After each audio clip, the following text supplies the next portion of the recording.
Hello, my favorite students, my viewers of philosophy, as we research and discuss and talk about humanism and philosophy studies. We're in this together. We're going to learn about this together. Now, I've always been a philosophy guy. That's kind of like my guilty pleasure. So it's always cool to make these videos and be able to do a little bit of philosophy research, read it to you, and maybe discuss about it in the comments.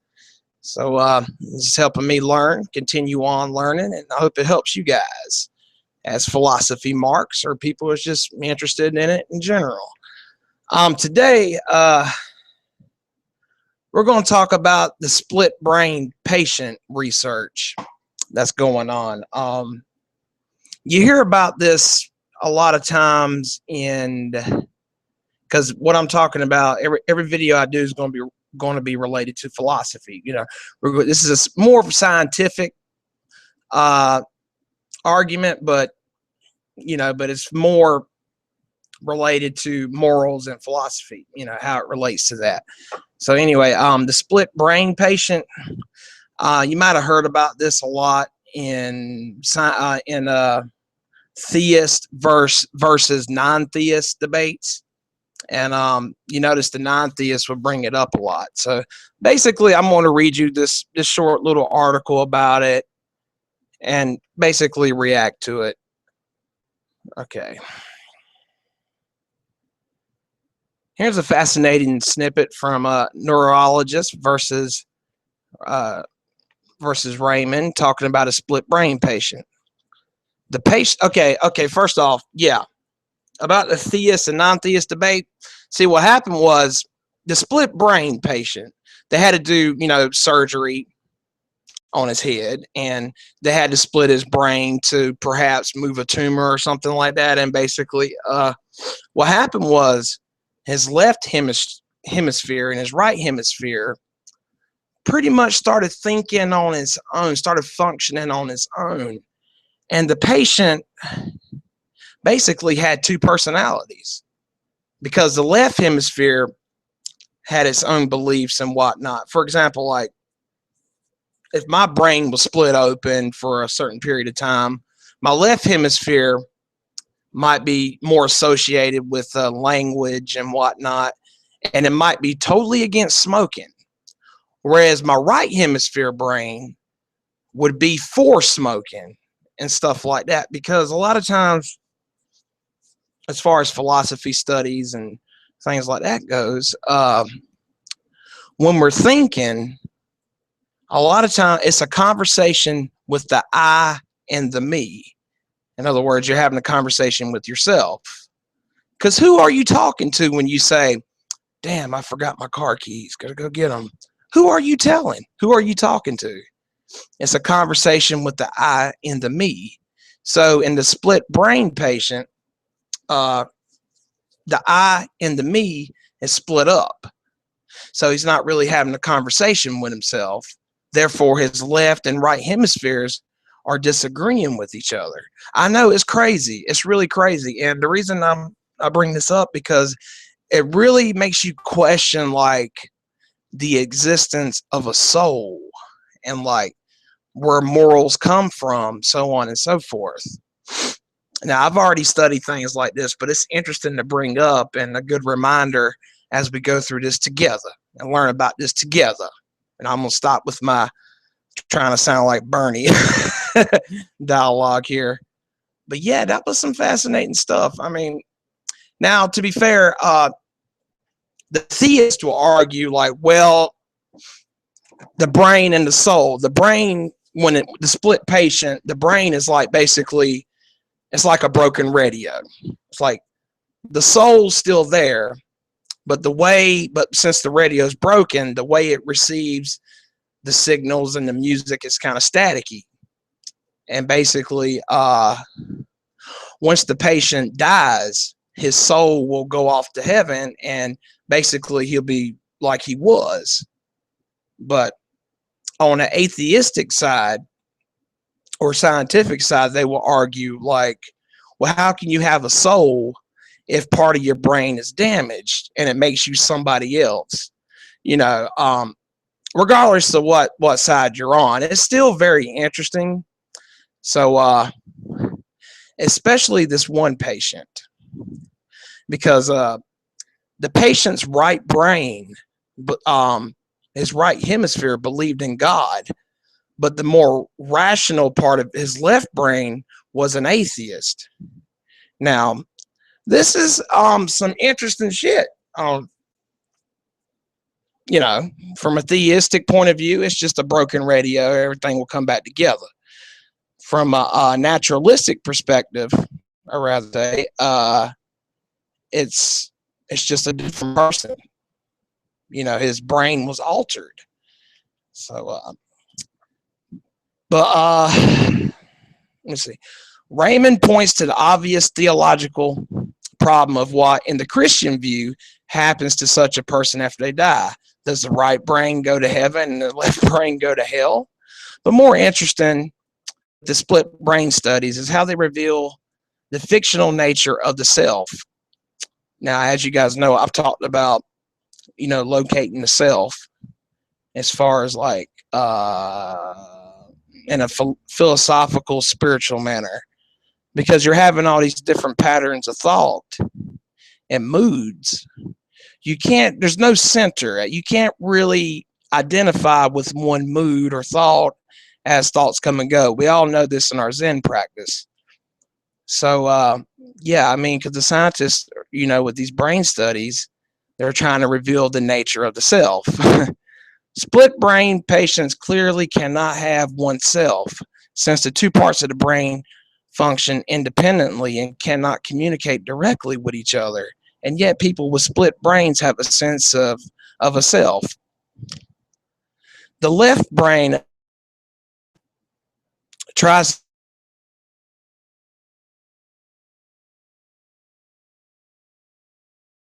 this plagiarism that constitutes the sense of a self. The left brain, I believe, unaware that it's plagiarizing itself, is simply deluded. In part, I suspect that stream entry, which involves a loss of the belief in an all self, involves the left brain finally getting that it doesn't run the whole show that we call the self. It comes to realize that it's simply observing, labeling, and often taking credit for actions initiated outside of conscious awareness. That's true, because the brain is always labeling stuff. We talk about this in Zen philosophy as far as like selflessness and emptiness goes. Because every time we look at something, we're automatically attaching a label to it, a word to it. So we try to see the world without the labels. That is true. True Zen, true emptiness, selflessness. But we can only do it for a few minutes at a time. But the more you do it, basically, the better you get at it. Like when you're in flow state, you're not looking around, labeling everything.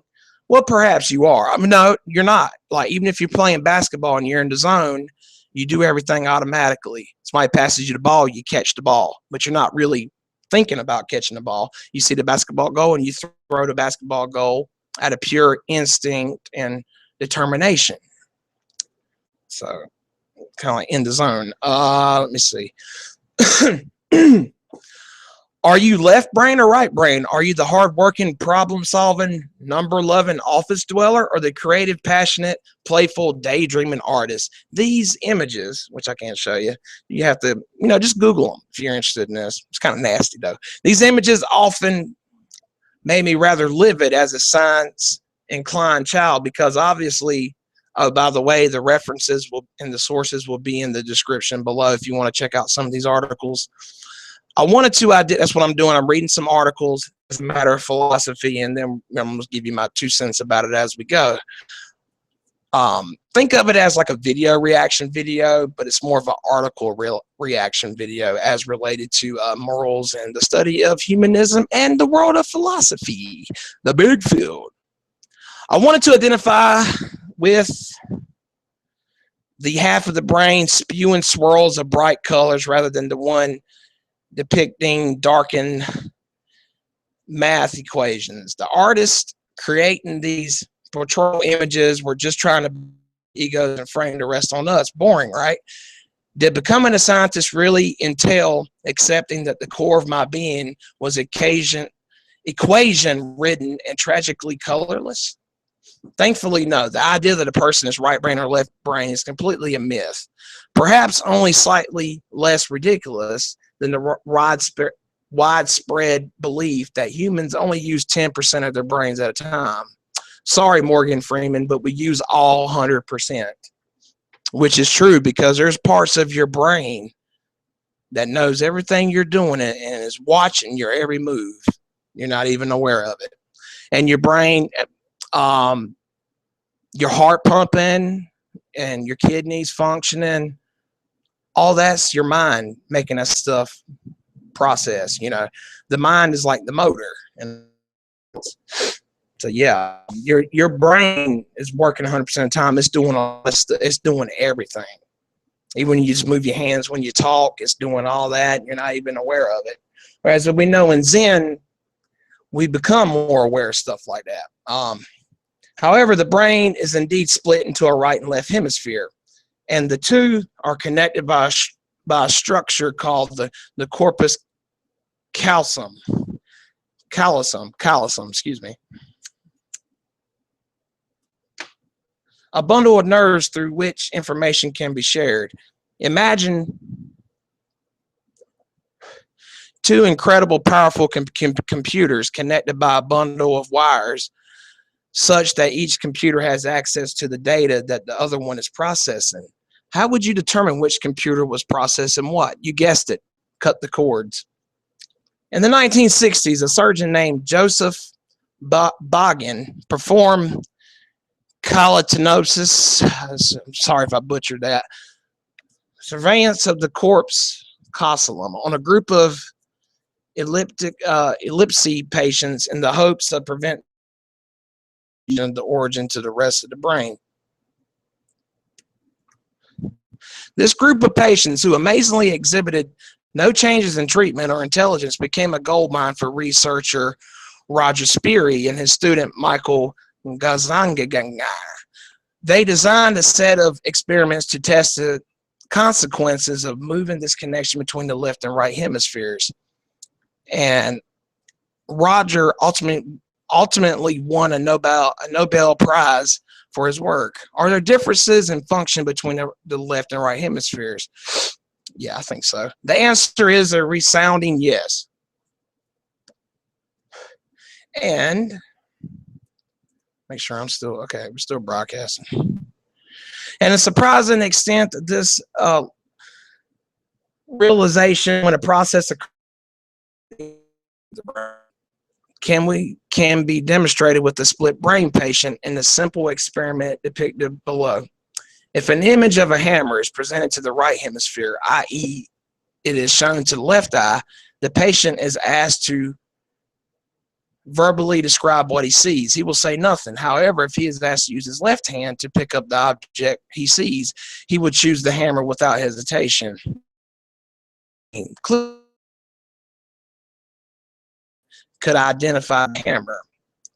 Why did the subject say that he saw nothing? But yeah, that's true about the right hemisphere. Your right hemisphere, right part of your brain, controls your left hand. The left part of your brain, the left hemisphere, controls your right hand. Basic psychology for you. As a matter of morals and the field of philosophy. This does not occur when an image is presented to the left hemisphere. In this condition, when the subject is asked what he sees, his verbal response is prompt and accurate. Therein lies the greatest difference between the two hemispheres, their ability for language. In most of our brains, speech is generated almost exclusively from the left hemisphere. That's why I said, like, language mostly comes from the left side. And that's why the patient identified as an atheist from his left hemisphere, because it's just straight, it's just logical. Whereas the right hemisphere is more, I guess, quote, spirituality and more of the creative art field side. But the question, what do you see, requires a verbal response. It is processed by the left side of the brain. In the case of the apple, the left hemisphere also happens to be the one that received the image of the apple. There is no problem. However, in the case of the hammer, it is the nonverbal right hemisphere. Excuse me. I'm so sorry, my students. You're not my student. I'm a student. We're in this together, learning together. The nonverbal right hemisphere that holds the visual information. The language region in the left hemisphere is still fielding the question, but this time the left brain truthfully sees nothing. It is almost as if the patient has become a pair of conjoined twins looking in different directions, only one of whom can speak. Interesting, one twin might believe in God, while the other might be an atheist, but that's another story for another day. Yes, we will touch on that down the road on my channel here.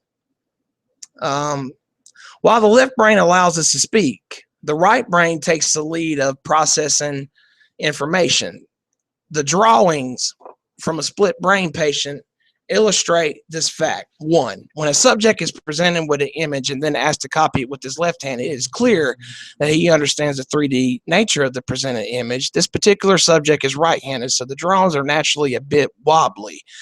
If instead the subject is asked to copy the image with his right hand, it is his left brain that is in control. He has no concept of 3 dimensions, rendering his drawing kind of strange. Perhaps this is how the right hemisphere became associated with art, creative types of thinking. See, the right hemisphere also has an edge when it comes to facial recognition. 3 split brain patients were shown. Whew, that sounds kind of. I mean, I would never want my brain split, because your body is good at repairing itself, but if something happens to your brain, the brain gives up. You are screwed. In other words, your brain doesn't really repair itself. Now it does as far as like building up endorphins, parts of your brain. You are screwed. Let's see where I was at. Okay. Three split brain patients were shown a set of 20 unfamiliar faces on either their left or right side. Each face flashed on the screen. The subjects were instructed to choose the matching face from 10 cards laid out on the table. All 3 subjects were significantly faster and more accurate this facial recognition task when the right side of the brain had access to the image, i.e. the screen showing the faces was the subject's left hemisphere. Apparently the speaking conjoined twin has a bit of paranoia going on. Not all functions are labeled, of course, despite the fact that the ordinary touch of information from each hand is only accessible to the opposite brain hemisphere. Intense, painful heat applied to one hand is accessible to both brain hemispheres. 4. Similarly, the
internet issues here. I hope you can still hear me. Damn, I probably got cut out. It's fun to think about having two brains instead of one. Yeah, suit yourself. Why would the overwhelming majority of humanity with our corpus callosum intact care about how the right and left side of the brain function? In fact, the brain function might be part of what makes us human. The human brain is far more lateral, specialized than that of any other animal, as we know. It may turn out that the ignored corpus callosum, a fiber tract that is thought merely to exchange information between the two hemispheres, was the great enabler for establishing the human condition. What does Roger mean by this? He is saying that if an adventurous mutation occurred on one side of the brain, thereby allowing for the development of a new function, the region on the other side could continue to form the old function. And because of the existence of the corpus callosum, information from both the old and new processes will be accessible to the whole brain mutation with no loss of function. How does this connect with the birth of humanity? Perhaps a series of mutations in the left hemisphere of our ancestors and enhanced capacity for speech. It is language that endowed our species with the ability for complex social interaction, propelling human evolution forward. And even though I now know that the existence of colorful right brain people and calculating left brain people is a total myth, the disappointed left brain child in me takes sweet revenge in the fact that something as colossally important as language is associated with the left brain. Take that side of flickering, creative, and pretty much swirly colors. Yeah. So basically, you need both sides. You need both hemispheres to function as a human being, because your language is on your left side. You create your moral, well, I wouldn't say morals, but your creativity, art, when you're coloring pictures and whatnot, that's on the right hemisphere. So if we just function with our left hemisphere, we would just be logical creatures like Spock, but we wouldn't be that creative. So we need both sides to be, a complete human, obviously, but we can live on one hemisphere. Now, this brings up the question of, like where does morals come from, spirituality, and so on and so forth. I'm going to leave that for you guys to decide. I think that we learn the morals, and we are conditioned with certain things based on our environments, where we grew up, and all that's in our left hemisphere. But we need the right hemisphere to be creative and have more of a personality and continue on our spirituality. So anyway, I just thought that was a good article. The split patient story, split brain. The two heads in one. Is there two people in there? So what do you think? You think there's two people in your brain if they're split, or what? I mean, obviously it's not two people. It's two different personalities. It's weird, but it kind of makes you wonder, like, if your brain was split and your brains had their own personalities or whatever, what would they agree and disagree on? So the point of this is look deeply in yourself, practice Buddhist meditation or mindfulness meditation, develop insight, develop wisdom. This way, you won't have so many conversations with the I and the me that I touched on earlier. So you can point out contradictions in yourself, because like with politics, you're either going to be for this issue or against another issue. You're never fully left or fully right.